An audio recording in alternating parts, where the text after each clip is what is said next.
Welcome to the Spurs News Podcast, your home for all things Tottenham Hotspur. Now, here are your hosts.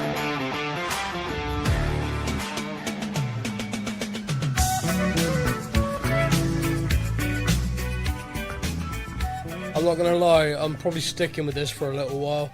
Hello everybody, welcome to the Spurs News Podcast. I am Sam. Joining me, it's not Matt, he's still on his family holiday. Stefan has even stepped off. It's my old partner in crime from the Spurs News, it's Dan. No, Sam, how's it going?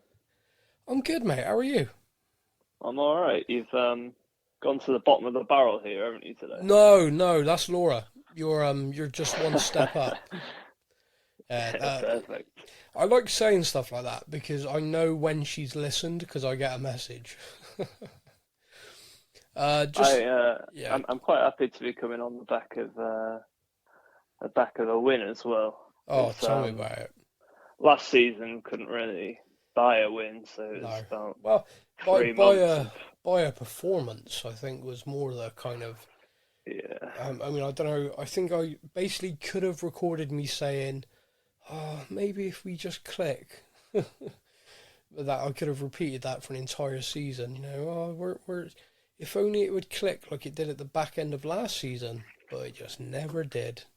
So one of those like moments where you get the narrator's voice. Sam hoped this would happen. It didn't.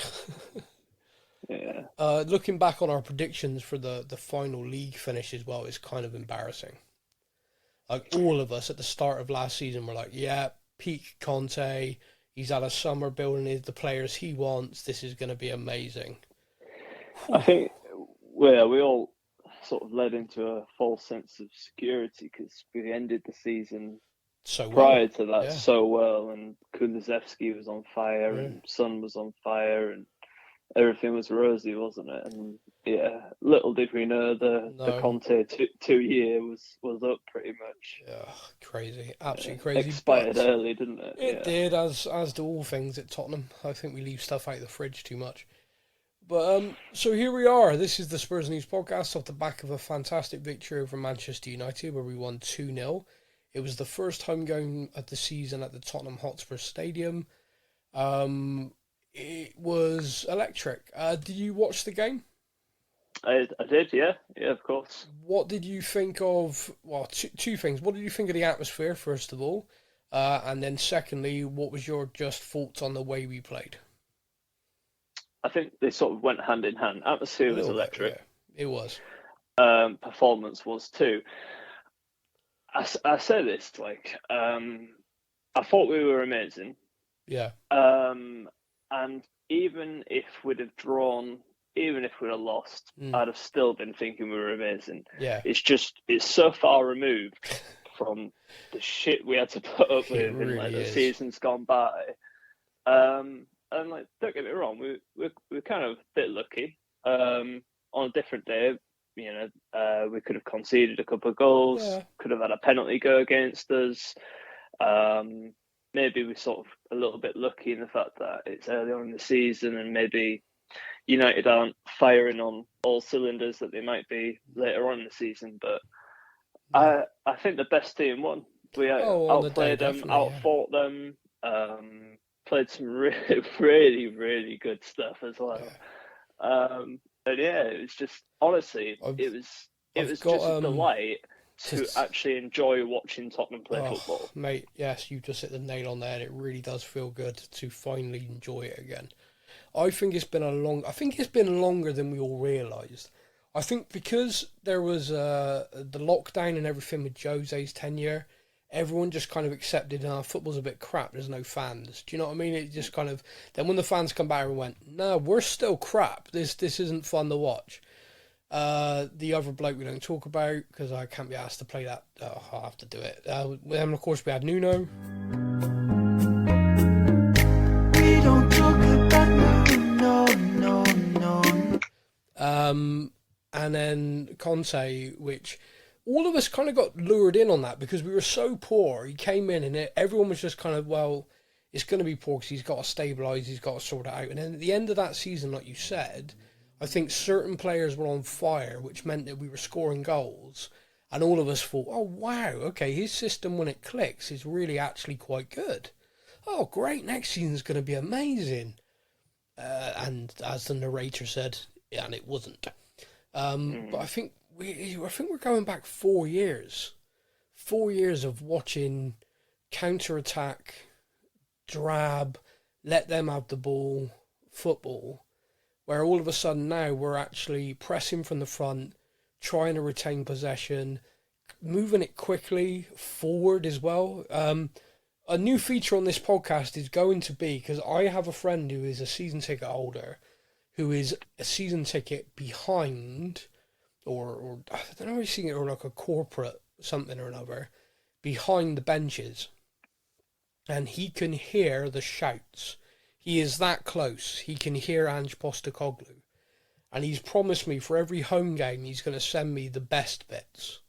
So I have 5 shouts from Ange Postecoglou during the game, which he declared as the best bits. Would you like to hear these 5 shouts from Ange? Yeah, absolutely. I reckon. Okay, so in half guess what some of them might so be. Unfortunately, I'm going to have to say to him, like, this is great, but I need to know the minute. I need to know the context, because out of context, all I've got is first half. So I've got 2 from the first half, 3 from the second. The first one in the first half is stop playing it back, which I think all of us is, yeah, okay. That's, yeah, stop playing it back. Yeah, fairly straightforward. I think Postecoglou said afterwards, first half the team were a bit nervous. Yeah. They were it's a young team playing against Man United. Yeah. First home game of the season kind of thing. So I think they almost felt too nervous to try and play the way they're supposed to be playing, if that, like, they were going back into their shells. The second one, which is my personal favourite, you fucking do what I fucking told you to fucking do. Don't know who it was aimed at, but that was what he shouted. I think that's very Aussie. I think that's very very passionate. In the second half, we have another one, which is look up, play the fucking ball. I like that one. That one's short, to the point. Yeah, I think that's fair. You're fucking joking. I only just brought you on. I think all of us can look around and think, I wonder who that is. I think it's Højbjerg. Because he came on and gave the ball away straight away. And he did pass backwards quite a few times as well when he came on. But I mean, don't get me wrong. Don't get me wrong. That's just purely. It just kind of fitted in with my own personal agenda, I guess. Well, I know. Like Ange has basically said, like, we don't stop. Yeah. Like from minute 1 to minute 95 or whatever. Mate, just before you finish your thought, the 5th one is, we don't fucking stop. Get up. We don't fucking stop. Perfect. Yeah. There you go. Well, this is it. And yeah, there's players that are going to fit into that, and generally, it is going to be a younger team. It has to be. You think about the good times under. Well, we sort of still talk about Pochettino, but the early days, it was the Chelsea manager. Yeah. Super young team, loads of energy, high press, all that kind of thing. Yeah. And it struck me that against United we had a pretty young team, as young as recent history goes by. We must be going back like 5-6 years, I guess. Yeah, in the starting 11 we had one player in his 30s, that was Sonny, who's probably going to be one of the fittest 30-odd-year-old ever anyway. And then you've got Basuma, I think is 23. But the two that kind of stood out to me, and they're both 20, is Sarr and Udogie. And those two are 20-year-olds, and I'm watching them in the Premier League like, you guys look like you've done this for 30 years. You look like veterans. This is insane. Mm-hmm. I mean, Sarr made Mason Mount look awful. He's not a player I think's wonderful anyway, but he made him look awful. So if you think It's actually interesting, this. So I have a friend who's a United fan. I've not sort of discerned him just yet. Good. Need to rub it in a little bit first. Smart. Their midfield: Casemiro, Mason Mount, Bruno Fernandes. First game of the season, when he saw our Spurs team against Brentford, he messaged me, put basically, what the hell is that team? Like, very disparaging. Yeah. Karma comes around, bites him in the ass. Beautiful, but Bissouma, Sarr, and obviously Maddison. Yeah. They absolutely outplayed United. The game was won and lost in midfield. Yeah. And I mean, Bissouma's, was it 2 games, 2 man of the match performances? Yeah, I said this on the podcast, and I mean it. He is the player I thought Ndombele was when we signed him.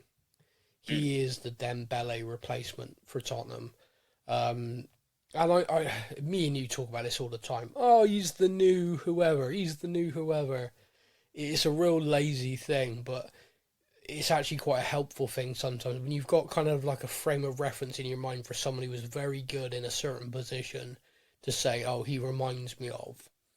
And the reason why he does it is because you can tell the defenders feel confident giving him the ball, and he loves to receive it back and turns and takes the ball forward. He is very hard to dispossess. He loves to go into space. And you can see the difference with Romero, Van der Ven. Okay, give it to him. I'm under a bit of pressure, but Bassouma's there. Whew, relax. I remember reading an article or an interview with Jan Vertonghen a while back, and they were talking about, the best players. And, every Tottenham player of that era said the best player is Dembele, like that. Yeah. Vertonghen said, as a defender, he was a godsend. He said, I was looking to play the ball, get it away from me. He would always be there, and he would take the ball. It was his responsibility. He'd take it and go. He said, and it was just constant. He said, me and Toby, we got, a bit of a reputation being great central defenders, really good ball-playing defenders. He said, in reality, we just gave it a moose. Just like you go, mate. So it's amazing the perception it can have. And also, we, as a fan base, our defence is crap. We desperately need to sign players left, right and centre to improve our defence. I think me and you have discussed this a little bit, which is definitely need to change personnel because those that are there have gone stale. But sometimes a system change, tactical change, can make a massive difference. And players you've seen look lost and look sort of, oh, what are they doing that for? What the hell? All of a sudden look revived. It's why, when a player changes clubs, suddenly they look good, or a new manager comes in, people sort of change around. And in this system that Ange wants to play, we're going to be on the ball more.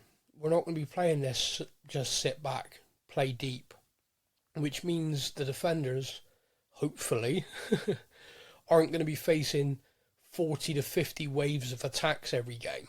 And all of a sudden, that should hopefully improve us defensively if we're pressing from the front rather than just, all right, 10 men behind the ball, see what they can do. Oh, good. They were really good. They scored. Oh, well, all right, we'll try it again then. It was mental.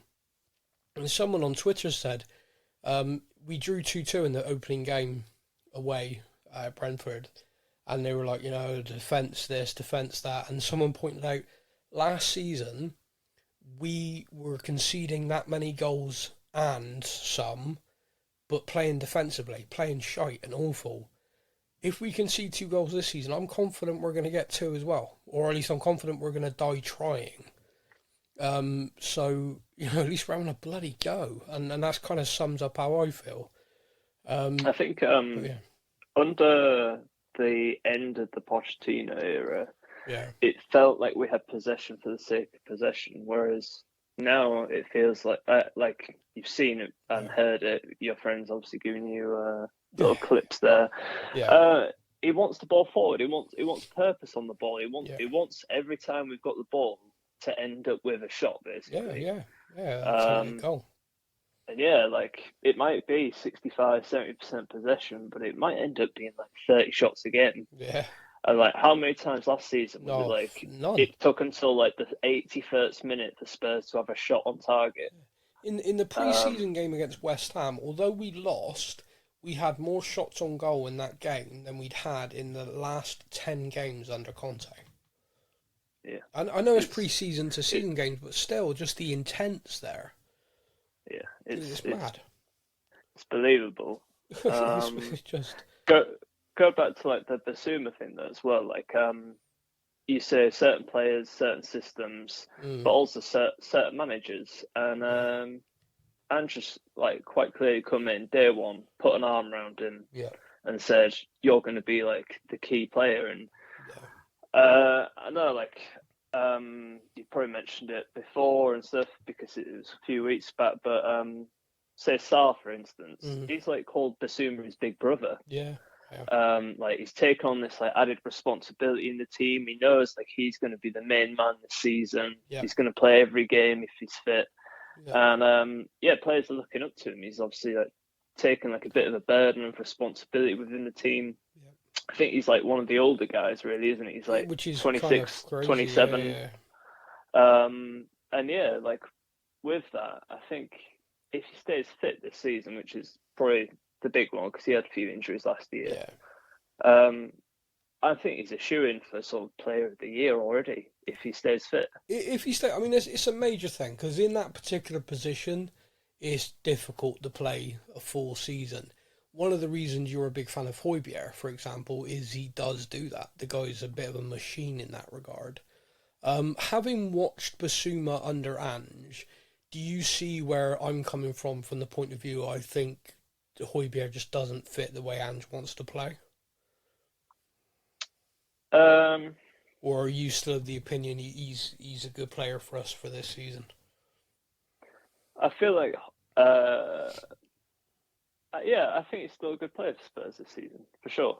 Okay. I think passing, he actually gets more goals and assists than you probably give him credit for. But yeah, it's just a different way of thinking. You said before, different system. I think he's like, I wouldn't say there's certain players. I know you're a big fan of Kyle Walker for this. Certain players you don't assume have a footballing brain. Yeah.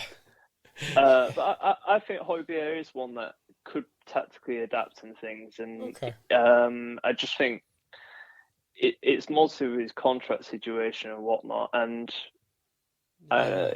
without having any knowledge in the area, I think maybe if somebody like Atletico Madrid's after him, then maybe his head's been turned a little bit and he fancies a different challenge, and Spurs want the money that they could get, probably 30 mil for him. Well, you'd think, but Atletico are only offering 15, which is why it ain't happening. But yeah, that's the kind of issue we have when trying to sell abroad, the Premier League riches versus other European leagues.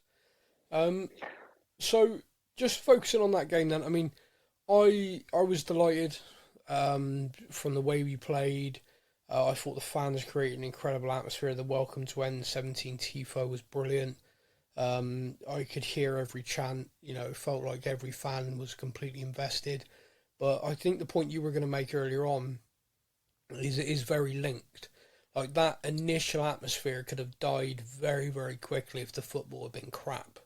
And the first half, although the first half, like Ange said, and like you said, it was a little bit tentative at times and they looked a little bit nervous, I did still feel like they were trying. Man United had a few chances, but then we had a few chances. It felt kind of even.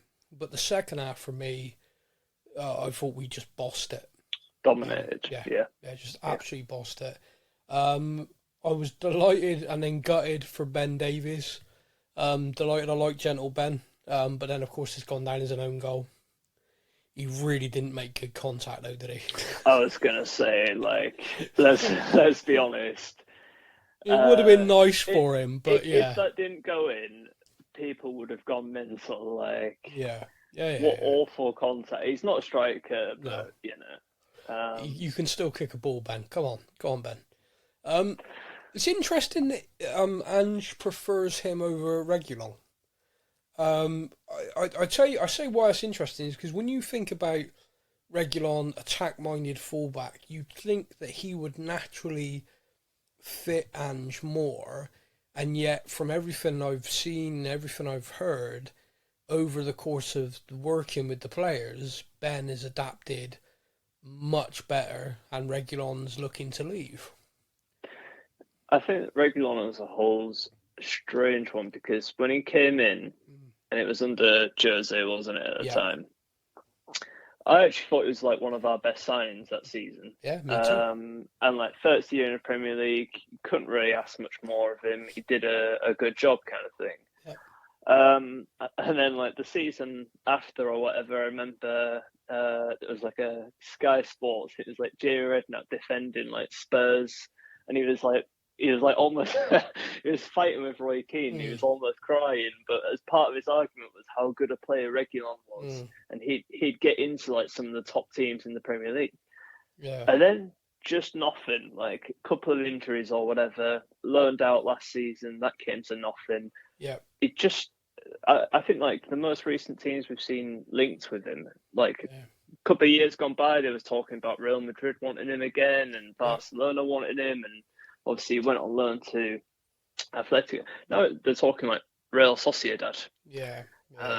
You know, how many Spurs managers now have looked at him and said, "Not for me," basically, like not good enough, too weak, not defensively good enough, not attacking good enough. In the case of Conte, like it's interesting, isn't it? Because we as fans can have a perception based on the limited game time we see.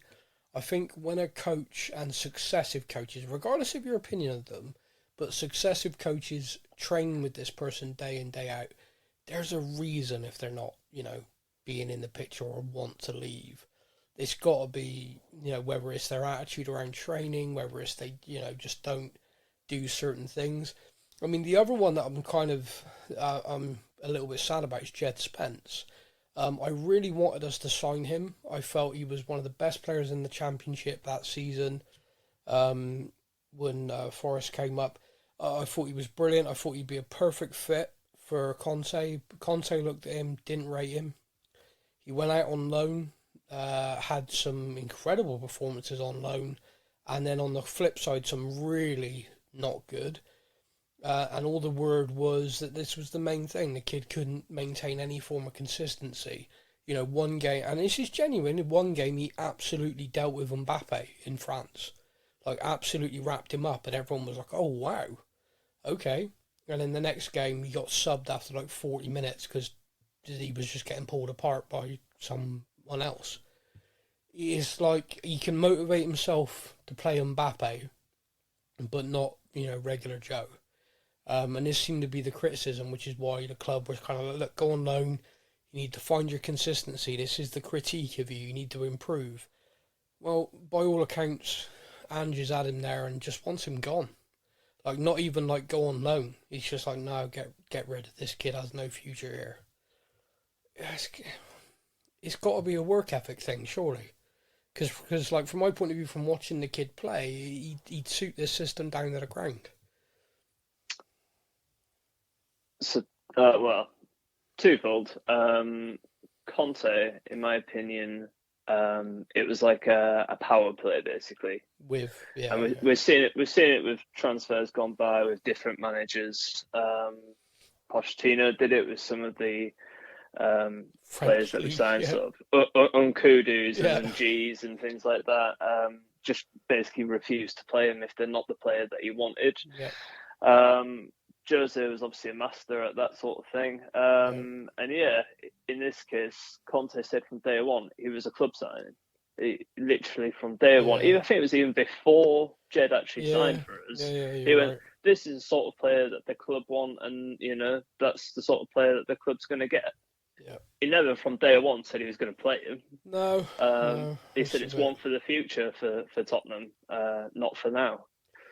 Yeah, which as a quote goes, I don't mind that if you're signing the player on the basis of, look, we're signing you and we're loaning you back to the Championship. We want you to get another year in your legs in the Championship and then reassess. Do you know what I mean? It's like, That don't bother me. That's kind of smart business squad planning. Look at Udogie. That guy we signed and left him on loan. All of us were like, oh, he looks quite good, but none of us, based on our experience of transfers, assumed he was going to come in this season and hit the ground running like he has. All of us were kind of like, oh, he looks good over there, but we know how this goes. I've got to say this, right, and it kind of goes against my grain a little bit. The more the Paratici signings get game time, the more I realise that guy did a very good job for us. If you think about it, all of these players... I was going to say, sell it to me, because on the face of it, I'm like, didn't he just come... There's a massive legal cloud over his head. Yeah. And then he basically got kicked out and then dragged Spurs down a little bit with him. I absolutely think what the club did, knowing what it was going through, was stupid. It was moronic.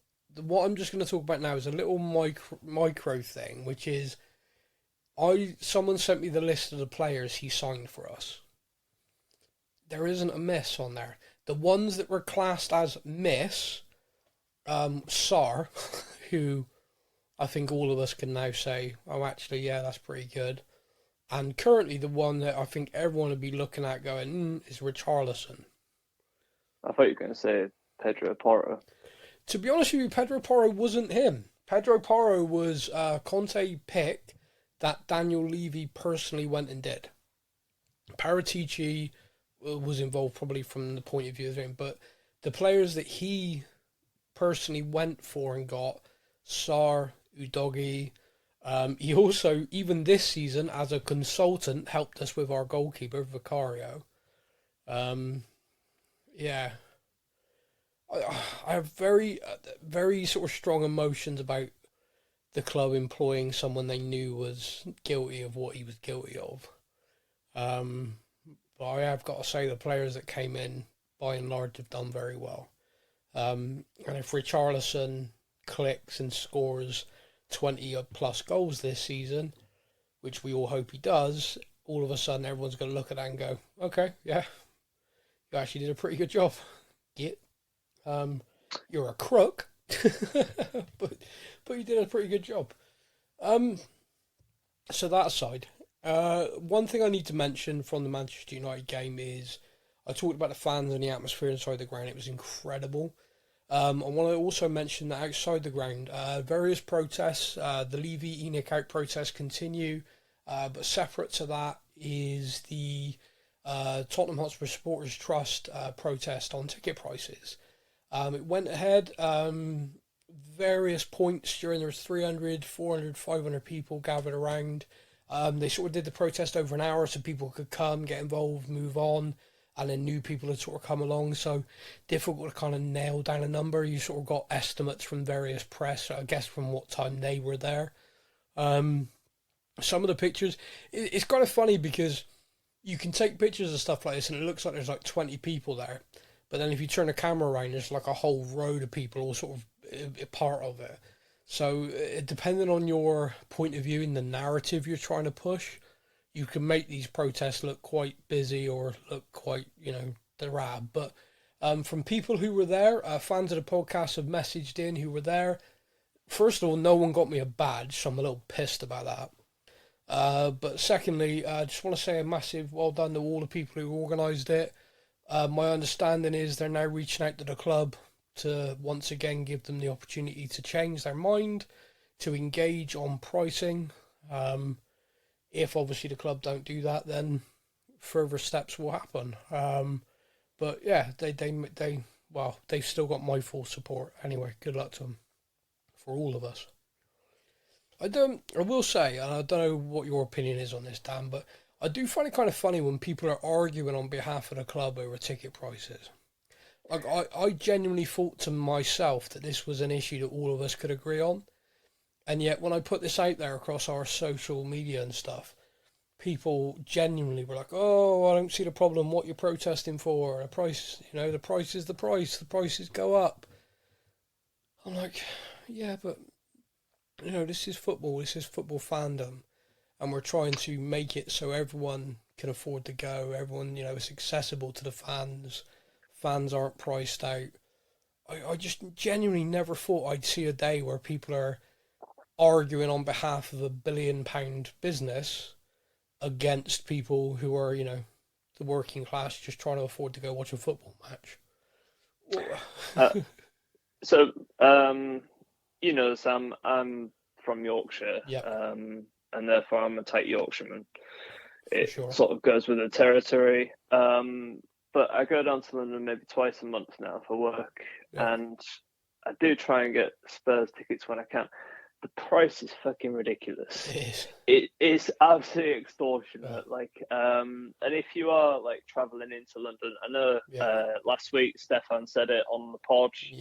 Obviously his commute's a lot less, but it still racks up. Oh, massively, If you're a sport like me, you're traveling down from say Yorkshire or whatever, it'll cost you a couple £100 train. Then you got to get from King's Cross all the way to the stadium and all the way back, and then the ticket's going to cost you sort of 80-90 quid on top of that. Yeah, it's mental. No, you're absolutely right. I mean, I looked at it from because Anthulo came on from the trust, said to me, and gave all these examples, and I was thinking, okay, if I wanted to take my daughter to go and watch. And I just thought, right, I'm going to do this. It's a little bit of an exercise for me. It's not something I thought about for quite a while because of my health. But let me just do this math. And I worked out from travel, food, food, drink, everything, ticket prices for a Category C game as well. So not one of the top tier games. For me and her to go and watch Tottenham for a day, I'm just under 500 quid. That's insane. It's impossible for me to go to take my kid. It just I don't understand how people are arguing this. I'm like, the argument is, well, if you can't afford to go, don't go. It's like, well, yeah, okay, fine, but surely we want this to be accessible, not just with the greatest respect, like I said, me on my own, like a ticket by myself, if I'm in London, like you said, I'm there for work anyway or whatever, then yeah, I can afford that. I'm someone who's earning enough that I can afford that. I can go. Plenty of people can. But do you want a stadium full of guys in their 40s, 50s, 60s because they can afford it? What happens when we're gone? Who's in the stadium then? And this is the point I tried to make to a few people. And they're like, oh, they'll still sell out. Look, the games are selling out. I'm like, you're really not getting this. So I gave up. This isn't supposed to sound sort of controversial or anything, but say for instance, when I went to America, I'm quite happy to buy a ticket for a sport that I don't even follow. Oh yes, the experience. You're there, you want to see the atmosphere, that type of thing, and I feel like that's what Spurs is going more and more. Is you get a stadium like they have got, and you might not even be a fan of football or anything. You might just fancy seeing seeing a Premier League match or whatever, and you're quite happy to spend £100 on I can tell you now. Afternoon. I can tell you now, and lots of people who go to the stadium on a regular basis will probably go, "Oh wow, that explains a lot." South Korean tourism to London can include tickets to watch Tottenham, and they sell out every year. So we get thousands, tens of thousands of Koreans coming to the UK, tourists to London every month. And tourists of them will go and watch Tottenham games for Sonny. Because, I mean, he's an icon in that country. So it is part, and it is offered. It's very smart what they've done. Don't get me wrong, I'm not knocking it, and I don't knock the Korean fans one bit either. I love them. Come along, spend your money, be at our club. But my point is to add on to you. If we don't have kids coming with their with their friends, their family, the mums, everybody coming along, you don't build that next generation of fans. And that's the thing the trust are trying to get across to people, which is, look, we might be able to afford this now, and yes, prices have gone up in the past, but we're trying to say, no, we need to draw a line here. We need to talk to the club about this, because, and it's not just us as well, it's happening with every Premier League team. Their trust, their fans are going, wait a minute, this has gone too far. And you compare it to the Bundesliga, everyone's favourite league nowadays, the Harry Kane League, as my daughter calls it.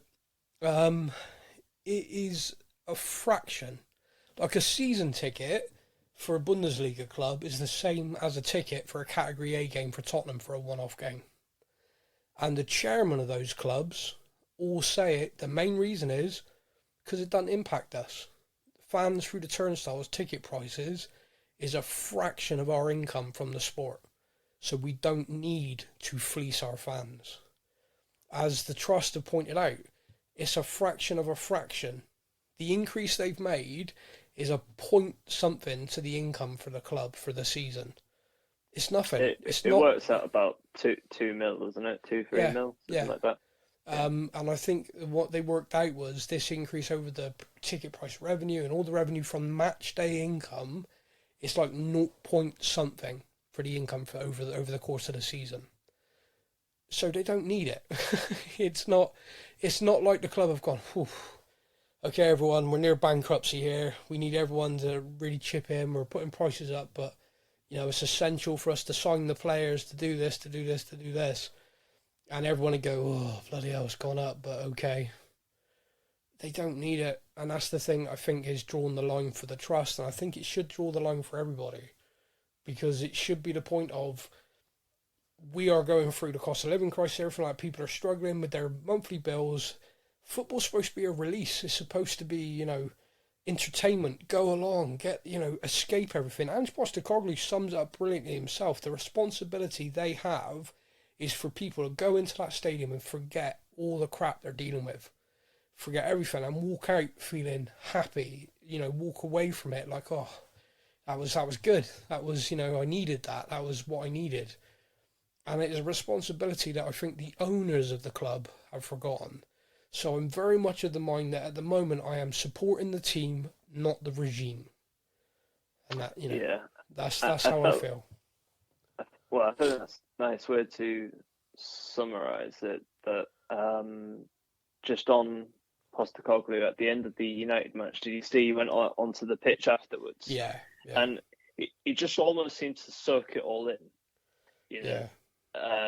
This is by far the biggest club he's ever managed. Yeah. The stadium, everything. First game win against Man United, the team he managed against 23 years ago when he was Melbourne FC manager or whatever it was. You could just see like this sort of it just sort of hit him. But how good is it to have like a manager that actually wants to be manager of Spurs and like cares about it, kind of thing? Yeah, actually thinks of this as a pinnacle of his career. That was my chair going. A pinnacle of his career, not a step down. Yeah, it's massive. Okay, so we put the call out like we always do for people for questions and topics, and we got slammed this week, which is a true sign that Tottenham are back playing good football. So let's head over to do that now. Now it's time for your comments from our social media.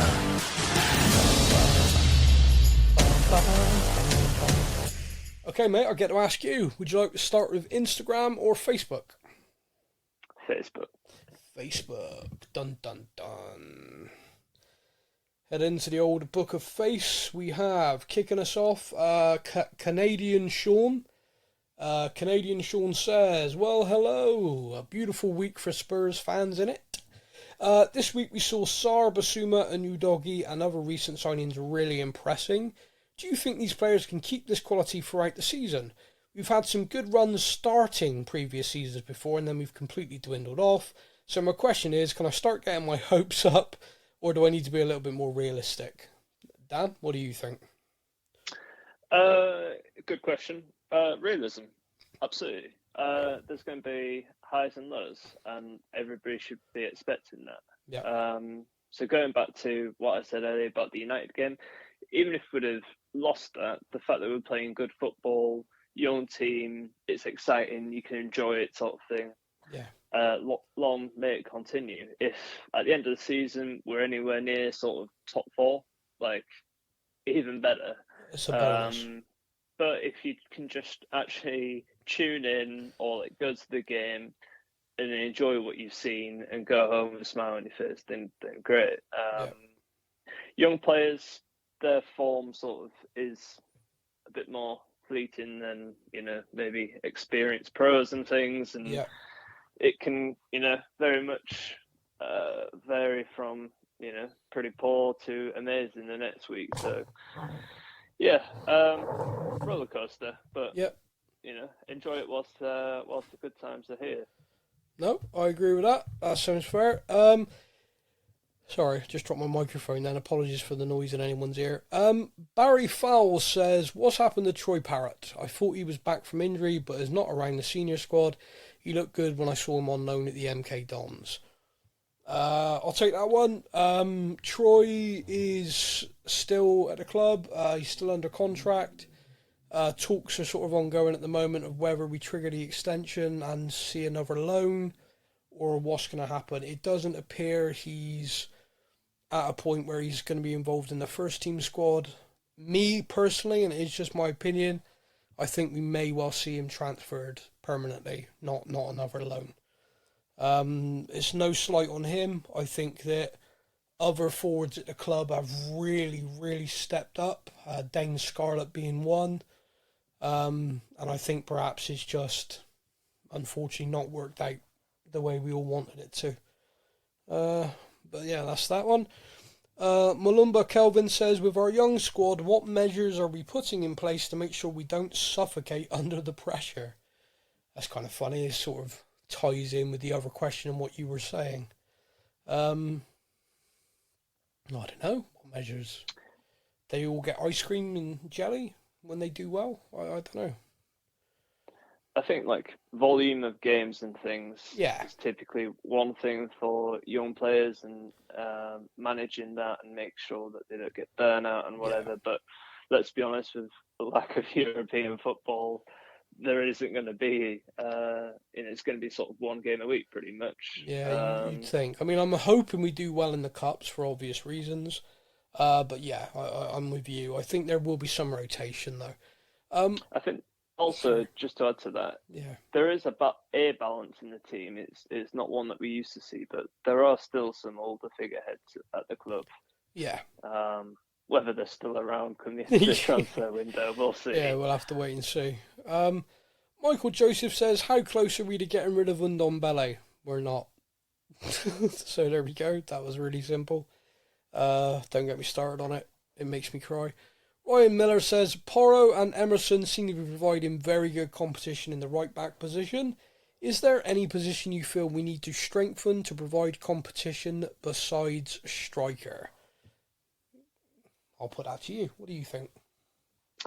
So, Porro and Emerson, first and foremost, were you surprised that Porro started against Man United? I wasn't surprised purely because of his pace.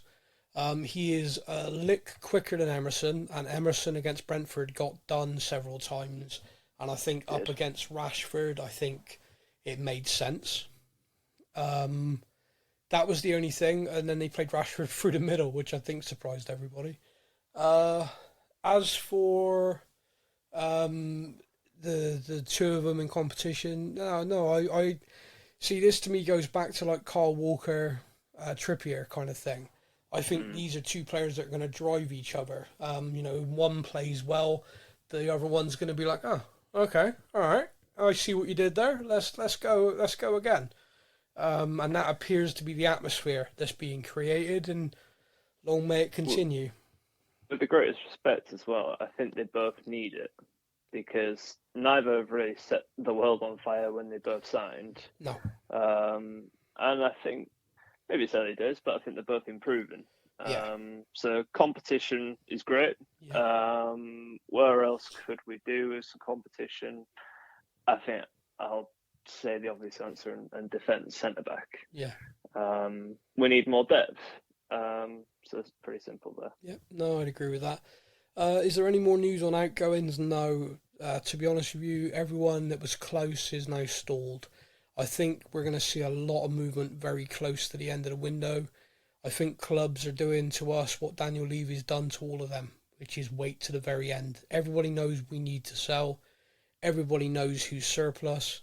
So everybody who's interested is just waiting until we have to do a fire sale, hoping we do a fire sale. We could have a very competitive, overaged under-21 squad this season. Christy Windit says, discuss the tifo, the atmosphere, the drummer, and the music before kickoff. You've covered that, haven't you? Yeah, I was going to say we've kind of already touched on it, but it was amazing, and I thought the tifo was incredible. I think one thing I will point out for people who don't know, that was purely fan-led. Wasn't the club. That was crowd-funded by supporters via Twitter and an account that was set up with the goal of creating the atmosphere. It's several accounts working together in conjunction to try and generate as much noise from the South Stand and the stadium as possible, and I think it really worked. If we can keep that level of energy for every home game, no team's going to want to come to our stadium. Stefan Cruz Alvarez, Stefan has put a question. Have we just unearthed an absolute gem in Sarr? Also, just how wrong could Conte be about Basuma? Dan? So the Sarr, we sort of breezed over at the United game and Sarr's goal, but yeah, I thought that was incredibly well taken. It was. But he was just brilliant. Yeah, he really was. And it is like extremely unfortunate last season when he got drafted into the AC Milan game. Yeah, he was great. I completely feared the worst with him and skipping sort of midfield. But they both did pretty well. And then you pretty much, what was it? The Newcastle match he started was the only other game he started that season. Yeah, I think, and he got dragged off. And that was pretty much his season, really. Wasn't given a fair crack at the whip. No. Pre-season, Ange has come in again. He's given all the young players a bit of a chance, aside from Jed Spence, and he's taking it with both hands. And I think I don't know. I guess in my opinion, I thought he was going to be more defensive than he is. Yeah. But they're clearly playing him sort of in that, what do you call it, an 8 role, I guess. Yeah, my pet hate of dubbing a young player the next so and so. Sure. The next Yaya Toure. I mean, that's a big call. Is that just one that you've just come up with, or is that one that you've seen other people? He won Young African Player of the Year, and the one thing I will say about football from that continent is they create, and there are some incredible footballers out of Africa. I mean, incredible. And Yaya Toure, one of them, in a midfield role, box to box. I genuinely used to really enjoy watching him play football. He never played for us. He played for some, Man City and other clubs around Europe. But every time I watched him play, I thought, that's some player. What a player. The fact he was coaching at Tottenham was a real joy for me personally. The fact he seems to have a real love for the club now as well, which is really quite nice. But yeah, it's a comparison made by African football journalists after he won the Young Player of the Year in 2022. So it's not just me, it's something that everyone seems to think he is destined for that level, that greatness. And he's 20. Yeah. I think he turns 21 in September. But that's still, like, you think about he was playing first team football in France at 17, 18. We loaned him. He's now going to play first team football in the Premier League at 2021. He's going to hit his peak around 25, 26. There's some player there. There really is. Well, just go back to I guess it's works well with part 2 of Stefan's question, which is Basuma. Yeah. If you look at the prices that centre mids or centre defensive mids are now going for, so you're talking sort of 100, 115 mil. Yeah. Is it Lavia's like 50 something mil or whatever? It looks like it, yeah. Crazy money. Bissouma was a steal at, what was it, between 25 and 35 mil, something like that. It was 25 initially, if you like, depending on what we do achieve getting in the Champions League. It could go as high as 30, no higher. And yeah, so how wrong was Conte? I think, again, what you said, horses for courses. Yeah. Different managers it'll work in a different system, and Conte's system, or maybe him as a manager, whatever, he just didn't rate him at all. No. Didn't think he was up for the task, didn't really give him a chance, and he stuck with people at Højbjerg, which, again, you and I don't necessarily see eye to eye on that. No, but we have very different opinions on Højbjerg, that's true. Yeah, I think in this system, and given the responsibility and trust and everything else, couldn't think of a better player right now. I agree. Final one from Facebook is from Tom Perks. Tom says, why is Davinson Sanchez in the matchday squad if we've accepted offers for him and Dyer isn't? Do you think Ange doesn't like Dyer? I think so. I don't think Ange likes Dyer. If he did, he'd be in the squad. He'd be in the matchday squad. I think there's an element. Yeah, he's posting his training videos and pictures on social media, basically saying, "I'm here, I'm fit." The only reason I'm not in the matchday squad is because the manager's not picked me. Yeah. The manager's turned around and gone, "Look, you can only pick so many players for a team, and I'm picking a team to win." Yeah. Read between the lines. Yeah. I'm not picking him for my first team or the bench, and I'm picking Davinson Sanchez, who it's pretty apparent is on his way out anyway. So, well, I think that the main there's two parts to this. One, we're now playing a very high line. Sanchez does have pace, Dyer doesn't. And so if you're, and I want to say as well, Sanchez came on for Romero in that first game and did very well.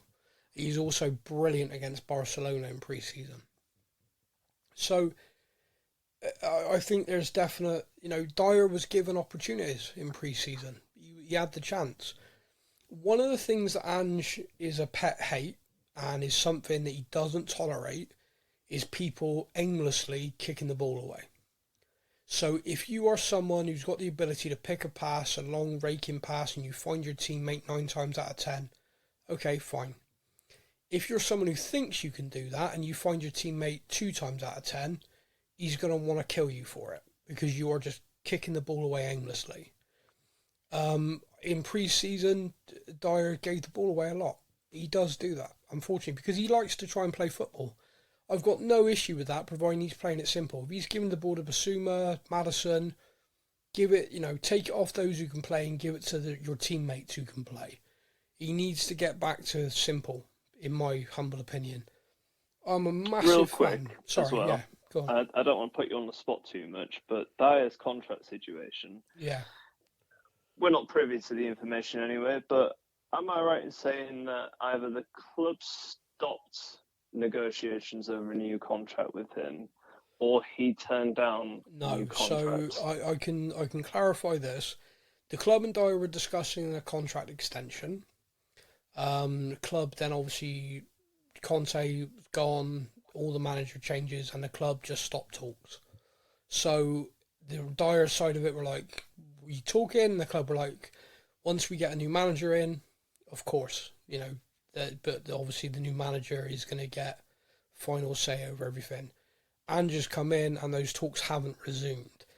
Now, I don't necessarily think that that's done, dusted, over. I think it's a case of we have got a lot going on, a lot to focus on from the Kane departure, trying to shift a lot of players. You also got to remember that Dyer is a very professional individual and has been a member of the kind of leadership group at Tottenham for quite some time.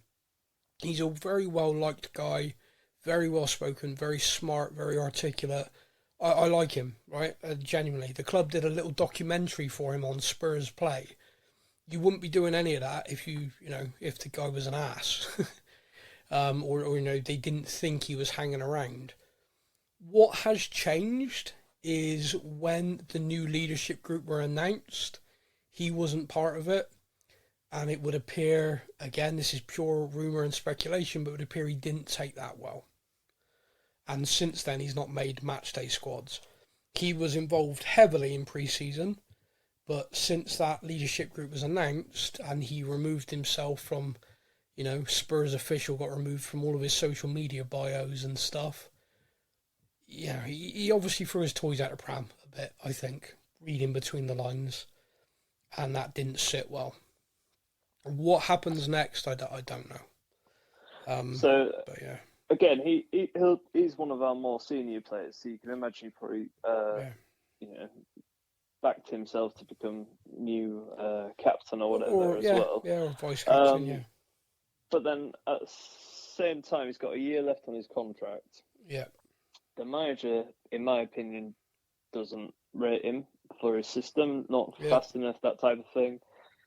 But we're in the same sort of position as you were with Kane, where if Spurs want rid of him, there might be a handful of clubs that are prepared to pay money for him. Yeah. Or he could just sit on his arse for the next year. Well, my understanding is there are clubs interested, but he doesn't want to go. He wants to stay at Tottenham.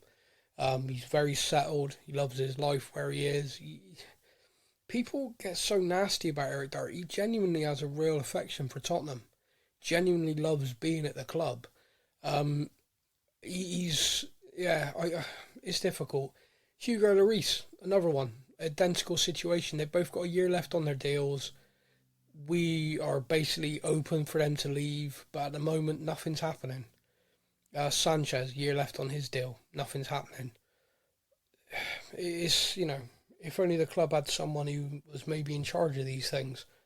I think they call them directors of football, I've heard of. But I don't know. It's a weird one. But Eric Dyer, I've got a real personal affection for, so my view on that's skewed. I can admit it's completely skewed. So I get quite upset when I see people just slating him all the time.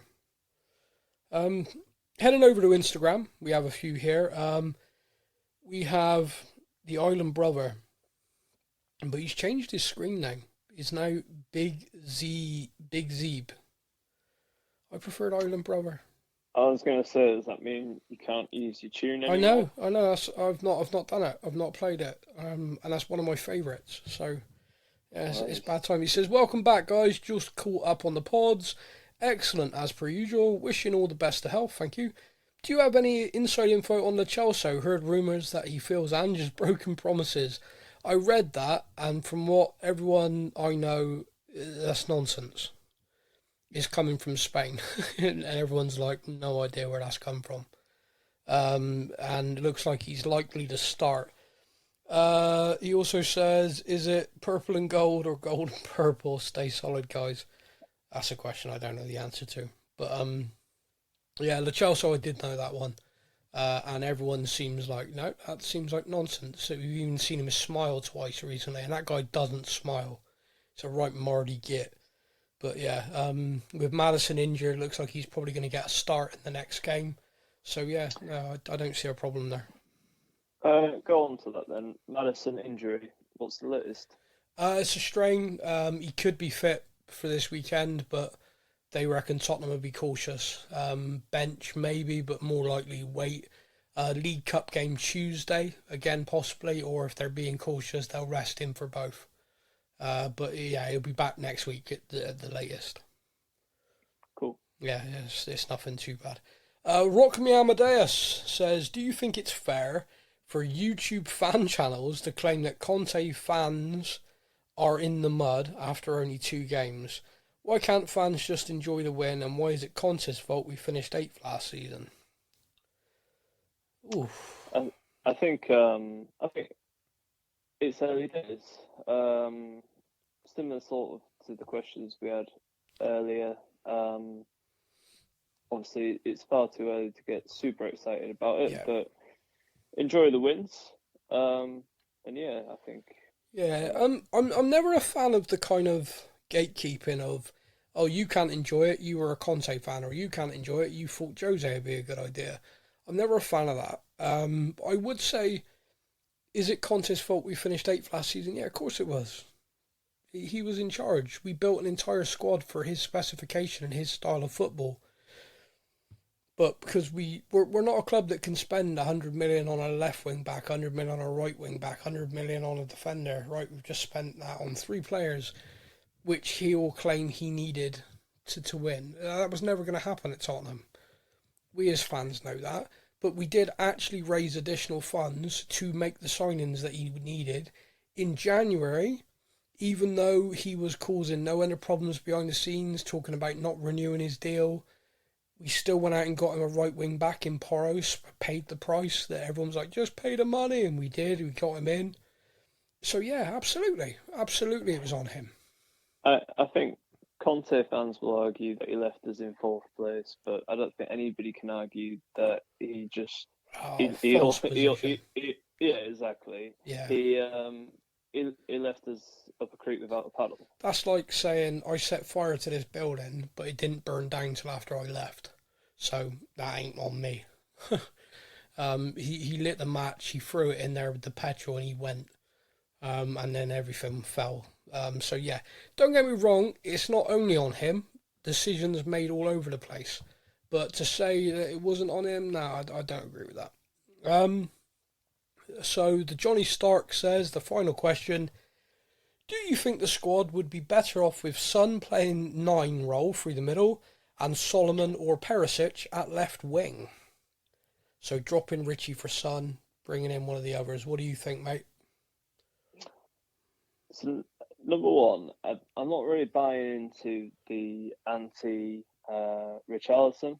Nope. Like, in my mind, the whole sort of should Spurs buy a new striker, this sort of thing, I think like we're light in that area for sure, and we can probably buy somebody else. I agree. But I'd give him the whole season.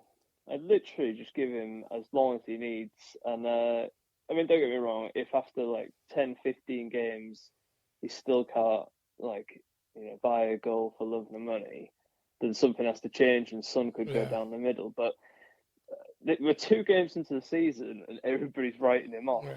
And it's funny. Mental. Yeah, you're like... A few years gone by, Kane couldn't score a goal in August. Exactly. And, nobody batted an eyelid really. No. I know this will probably come back to bite me in the arse as well, but I think he's not really getting any chances. He's working hard and he's doing everything that's asked of him, sort of, pressing wise and stuff like that. Once he gets a chance in the area and the system's working, we're creating more. Yeah. Then I think the goals will follow. So I'm with you. I agree. Kane scored 30 goals last season. I'm not expecting to score 30, but maybe 15. No, I agree. I think the other thing as well, as Tottenham fans, for a long time, we've had Kane scoring that many goals every season. People remember before him, when Kane came along doing that, we were all just like, oh my God, we finally got a striker who can score this many goals in a season. This is insane. Just go back. If we had a striker get 15 league goals, we were over the moon. It isn't going to get replaced. You're not going to replace that. And it's just, we as a team in the aggregate need to replace those goals, and I think we will. And I think Richie's going to play a big part of that this season. Of course, I could end up looking like a right plonker at the end of it, but we shall see. I hope not. Hopefully at the end of the season I can be a right smug git. But yeah, it's the risk we run. I guess the reason I come at it from the angle I do is the people we're linked with, none of them are proven Premier League strikers. No, of course not. None of them are guaranteed to come in and do a better job. So, no. You've got a striker used to the Premier League, used to the rigours of the Premier League. Brazil's number 9. He's proven on the biggest stages he can score goals. He just needs to bed into the system and on. I don't even think it's necessarily on him. It's on the team to bed him into the system. It play will happen. To his strengths to create things happen. for him. So everybody's labelling it as a problem child. Richarlison, he hasn't fit to lace Kane's boots kind of thing. But yeah, no, I'm not buying that. give him chances, and I think he'll score some goals. So. I personally don't think the front three have fired yet. I think the front three are still working it out. I think the defence is looking improved and they're going forward well. I think the midfield is looking great. I think the front three, Kulusevski, Sonny included, there's work there. And I think they are working. And I think when it comes and it's very fluid where they're going to be swapping positions, etc., I think we're going to cause a lot of teams a lot of problems. But yeah, it's like you said, 2 games. It's just 2 games in. We all got to be patient. I think come Christmas and we record our Christmas special, we can have this chat again and maybe our views will be different. But we got a lot of games to go. How you feeling, mate? You feel like we covered everything? I'm pretty happy with how it's gone, yeah. Excellent.